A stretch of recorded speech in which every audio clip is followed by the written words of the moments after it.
ഈ ഫത്വൽ മുഈനും അതുപോലെ തന്നെ ഹുജ്ജത്തുൽ ഇസ്ലാം എന്നൊക്കെ പറയപ്പെടുന്ന ഇമാം ഗസാലിയുടെ ബിദായത്തുൽ ഹിദായയിലും ദുആക്ക് ഇമാം തിരിഞ്ഞിരിക്കുന്ന സമയത്ത് ബേക്കൽ പെണ്ണുങ്ങളുണ്ടെങ്കിൽ അവൻ തിരിഞ്ഞിരിക്കരുത് എന്ന് കാണുന്നു. ഇത് പെണ്ണുങ്ങൾ ഇമാമിന്റെ കൂടെ നിസ്കരിക്കുന്ന പള്ളിയിലേക്ക് പോകുന്നതിന് എന്താ പറഞ്ഞത്? അപ്പൊ അവിടെ മാത്രമല്ല, ഞാൻ വേറെ കുറച്ച് സംശയങ്ങൾ പറഞ്ഞുതരാം. ഫത്വൽ മുഈനിൽ വേറൊരു സ്ഥലത്ത് സ്ത്രീയും പുരുഷനും കൂടി നിസ്കരിക്കുകയാണെങ്കിൽ ആദ്യം നിൽക്കേണ്ടത് ആരാണ്, പിന്നീട് നിൽക്കേണ്ടത് ആരാണ് എന്നൊരു മസല. അവിടെ ഫത്വൽ മുഈനിലും ഫിഖ്ഹിന്റെ കിതാബിലും ഒക്കെ പറയുന്നു ആദ്യം നിൽക്കേണ്ടത് പുരുഷന്മാരാണ് ഒന്നാം സഫറിൽ, പിന്നെ നിൽക്കേണ്ടത് കുട്ടികളാണ്, പിന്നെയാണ് സ്ത്രീകൾ നിൽക്കേണ്ടത്. എന്നിട്ട് മുജാഹിദിന്റെ ആനത്തലയോളം വലുപ്പമുള്ള ചോദ്യം അപ്പൊ കണ്ടില്ലേ, ഈ ഫത്വൽ മുഈനിലും ഫിഖ്ഹിന്റെ കിതാബിൽ തന്നെ സ്ത്രീകൾ പള്ളിയിലേക്ക് വരണമെന്നായില്ലേ. എവിടുന്നൊക്കെ ഇത് വായിച്ചത് നിൽക്കറിയില്ല. കിതാബ് ഓതി പഠിക്കണം, എന്നാൽ ഇതൊക്കെ തിരിയുള്ളൂ. ഇത് വായിച്ചു നോക്കലേ ഉള്ളൂ, ഇത് മുറുകെ പിടിക്കാനല്ലേ നോക്കലില്ലല്ലോ. സഹോദരങ്ങളെ, ഫത്വൽ മുഈനിൽ പെണ്ണുങ്ങൾ പള്ളിയിലേക്ക് വരണം എന്നല്ല പറയുന്നത്, വന്നാൽ എന്ത് ചെയ്യണം എന്നല്ല. അത് രണ്ടും രണ്ടാണ്, അത് മനസ്സിലാക്കാൻ ആദ്യം. പെണ്ണുങ്ങൾ വന്നാൽ എന്ത് ചെയ്യണം, വരുന്നതിന്റെ ഹുക്മെന്ത്, അത് രണ്ടും രണ്ടാണ്. അപ്പൊ നമ്മൾ പറയാ, ഒരു ഉദാഹരണം പറയാ, വ്യഭിചരിച്ചാലും കുളി നിർബന്ധമാണ്. അപ്പൊ അതിന്റെ അർത്ഥം ഒരു മൗലവി കിട്ടിയാൽ അപ്പൊ ഒരു കാര്യം മനസ്സിലായല്ലോ, കുളി നിർബന്ധമാവണമെങ്കിൽ വ്യഭിചാരം സുന്നത്തെങ്കിലും ആകണമെന്നോ എന്ന് ഒരാൾ ചിന്തിച്ചാൽ ഓനെ എന്താ നമ്മൾ വിളിക്കാം? അത് ആ കർമ്മം അതിന്റെ ഹുക്കുമൊന്ന് വേറെ, ഇതിന്റെ ഹുക്കുമൊന്ന് വേറെ, ഇതാണ് പറയുന്നത്. അതുകൊണ്ടല്ലേ അല്ലാമ ഹസൻ ശറംബിലാലി തന്റെ മറാഖിൽ ഫലാഹ് എന്ന ഗ്രന്ഥത്തിന്റെ 190-ാമത്തെ പേജിൽ പറഞ്ഞു, ആദ്യം സ്ത്രീകൾ നിൽക്കണം, അവർ പിന്നെ പുരുഷന്മാർ, ആദ്യം പുരുഷന്മാർ പിന്നെ സ്ത്രീകൾ എന്നൊക്കെ പറഞ്ഞിടത്ത് മഹാന്മാർ രേഖപ്പെടുത്തി ഐ ഇൻ ഹദർന, അതായത് സ്ത്രീകൾ വന്നാലാണ് പറഞ്ഞത്, വരണം എന്നല്ല. ഇല്ല മമ്മുകാട്ടുന്നത് ഹുറൂജി, പണ്ഡിതന്മാർ കിതാബിലൊക്കെ എഴുതി വെച്ചിട്ടുണ്ട്. വന്നാലാണ് ഞാൻ പറയാനുള്ള കാരണം എന്താ, പെണ്ണുങ്ങൾക്ക് വരാൻ പാടില്ലല്ലോ. ഫിഖ്ഹിന്റെ കിതാബിൽ തന്നെ കാണുന്ന യാഥാർത്ഥ്യമാണ്. ഫിഖ്ഹിന്റെ കിതാബിൽ നിങ്ങൾക്കറിയാമോ, വേറൊരു മസല, ഞാൻ വേറെ ഉദാഹരണം കൂടി പറയാം, വേഗം പെട്ടെന്ന് തിരിയാൻ. ചർച്ച ചെയ്യുന്ന മസല എന്താ മുറിയുന്ന ഒരു മസല ചർച്ച ചെയ്തെടുത്ത് ഫുഖഹാവ് പറഞ്ഞു, കർമ്മശാസ്ത്ര പണ്ഡിതന്മാർ പറഞ്ഞിട്ടുണ്ട്, ലിംഗ തൊട്ട ഒന്ന് മുറിയും. ഫിഖ്ഹിന്റെ കിതാബിന്റെ പ്രത്യേകത അതാണ്, എല്ലാ വിഷയങ്ങളും ആഴത്തിൽ ഇറങ്ങിക്കൊണ്ട് ഈ അപഗ്രഥന നടത്തുന്ന ശൈലിയാണ് കർമ്മശാസ്ത്ര ഗ്രന്ഥങ്ങളിലുള്ളത്. മുജാഹിദുകൾ പലപ്പോഴും പറയുന്നത് ഫിഖ്ഹിന്റെ കിതാബിൽ അങ്ങനെ എങ്ങനെയാണ്. പണ്ട് മുജാഹിദിനോട് ഒരു ഗണന പ്രസംഗം നടത്തപ്പോ മുജാഹിദ് ഒരിക്കൽ പറഞ്ഞു, നിങ്ങളെ ഫിഖ്ഹിന്റെ കിതാബിലുള്ള ഞങ്ങൾക്ക് അറിഞ്ഞൂടെ, പള്ളിന്റെ ഉള്ളിൽ മരം മുളച്ചാൽ അതിന്റെ മേൽ ഈട്ടിക്കാത്തിരുന്നാൽ പറ്റൂലേ എന്ന വിഷയമാണ് നിങ്ങൾ ചർച്ച ചെയ്യുന്നത്. അപ്പൊ നമ്മൾ പറഞ്ഞു ശരി തന്നെ, ഞങ്ങളെ കിതാബിലെ ചർച്ച ചെയ്യുന്നത് അതൊരു ന്യൂനതയാണോ? അത് ന്യൂനതയാണെങ്കിൽ ഞങ്ങൾ ചോദിച്ചോട്ടെ, മുജാഹിദ് പള്ളിന്റെ ഉള്ളിൽ ഒരു മരം മുൾച്ചാൽ എന്താ കാട്ടുക? നമ്മളെ ശിക്ഷേണ്ട പള്ളിയിൽ മരം മുളച്ച് പൊന്തിയാൽ അതൊന്നും ഈട്ടിക്കാത്തിരുന്നാൽ ഈട്ടിക്കാത്തിന്റെ നെയ്യത്ത് കിട്ടൂലേ, കൂലി കിട്ടൂലേ ഫുഖഹാവ് ചർച്ച ചെയ്യുന്നുണ്ട്. അതുപോലെ വേറൊരു മസലുണ്ട്, പള്ളിയുടെ പുറത്ത് ഒരു മരം കുത്തിവെച്ചു, മുളച്ചു, അങ്ങനെ അതിന്റെ കൊമ്പ് പള്ളിയുടെ മുകളിലേക്ക് ഉള്ളിലേക്ക് പള്ളിയുടെ മുകളിലേക്ക് ഇങ്ങനെ വന്നു. പള്ളി ഇത് വഖഫ് ചെയ്താൽ ഒന്നാകെ ഭൂമി വഖഫ് ചെയ്താൽ 7 ആകാശം വരെയും പള്ളിയാണെന്നാവുക മസല. അപ്പൊ ഫുഖഹാവ് ചർച്ച ചെയ്യുന്നുണ്ട്, അല്ല ഇപ്പുറത്ത് നമ്മൾ കുഴിച്ചിട്ട മരത്തിന്റെ കമ്പ് ഇതിന്റെ ഉള്ളിലായാൽ ഇവിടെ ഇരുന്ന ഈട്ടിക്കാത്തിന്റെ കൂലി കിട്ടൂലെന്നാ ഫുഖഹാവിന്റെ ചർച്ച. മരം ഉണ്ടാവൂലെന്നല്ല, ഇങ്ങനെ വന്നാൽ എന്ത് ചെയ്യണം? ഇതാണ് കർമ്മശാസ്ത്ര പണ്ഡിതന്മാർ ചർച്ച ചെയ്യുന്നത്. ഇത് മുജാഹിദ് വലിയ പരിഹാസ്യത്തിൽ പറഞ്ഞു, എന്താ നിങ്ങളെ കിതാബിലെ ചർച്ച തന്നെ. അപ്പൊ ഞങ്ങൾ മറുപടി വന്നു, ശരി അതന്നെ, ഞങ്ങൾ അങ്ങനെ ഒരു പോരത്തക്കാര്. മുജാഹിദ് പള്ളിന്റെ അടുത്തൊരു മരം കുറിച്ചിട്ട് അതിന്റെ കമ്പ് ഇങ്ങനെ വന്ന ഞങ്ങൾ എന്താ കാട്ടുക? അപ്പൊ അടുത്ത വഴിക്ക് പിറ്റത്തെ മറുപടി മുജാഹിദ് പറയണം, ഞങ്ങൾ ആ മരം മുറിച്ചു. എങ്ങനെ ഓരോ പരിഹാരം പറഞ്ഞാൽ അങ്ങനെ ഒരു കമ്പ് വന്നാൽ കമ്പാണ് മുറിക്കുന്നല്ലാതെ അവിടെ ഈട്ടിക്കാമ്പ് ശരിയാവുന്ന ചർച്ചൊന്നും ഞങ്ങൾ ചെയ്യില്ല. അങ്ങനെ ചോദിച്ചാൽ നിങ്ങളെ ഞങ്ങൾ മുറിച്ചാൽ പ്രശ്നം പരിഹരിക്കും. നമ്മുടെ ചർച്ച അതല്ല, ഫുഖഹാവ് ആധികാരികമായി വിഷയങ്ങളെ അപഗ്രഥിക്കുകയാണ്. അപ്പൊ ഒരു ചർച്ച എന്താണ്, ലിംഗം തൊട്ടാൽ ഒന്ന് മുറിയും, ലിംഗം തൊട്ടാൽ ഒന്ന് മുറിയും എന്ന് ഫുഖഹാവ് പറയും. അപ്പൊ ഒരു ചർച്ച ഒരു ബഹുമാനപ്പെട്ട ഹബീബ് ശിർബീനി തന്റെ മുകളിൽ മുഹ്താജി എന്ന് പറയുന്ന കിതാബിൽ രേഖപ്പെടുത്തി വെച്ചത് കാണാം.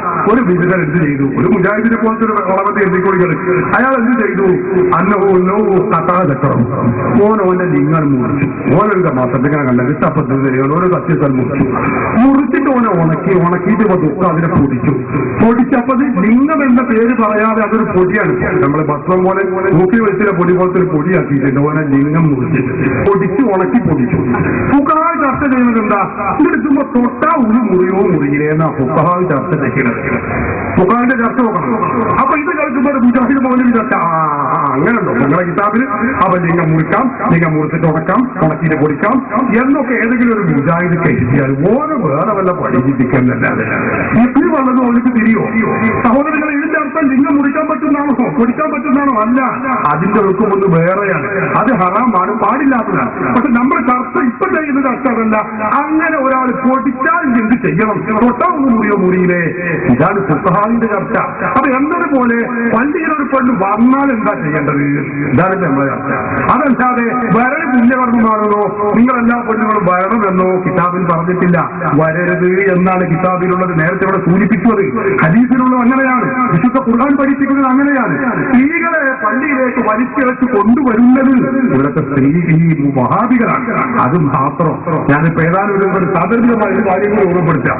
മുജാഹിദ് ഇപ്പൊ സ്ത്രീകളെ പള്ളിയിലേക്ക് കൊണ്ടുപോകണമെന്നൊക്കെ വാദിച്ച അവിടുന്നൊക്കെ വിശകലനങ്ങൾ അതിനൊപ്പം ഏറ്റവും ലേറ്റസ്റ്റ് പത്തുക ഞാൻ വായിക്കാം.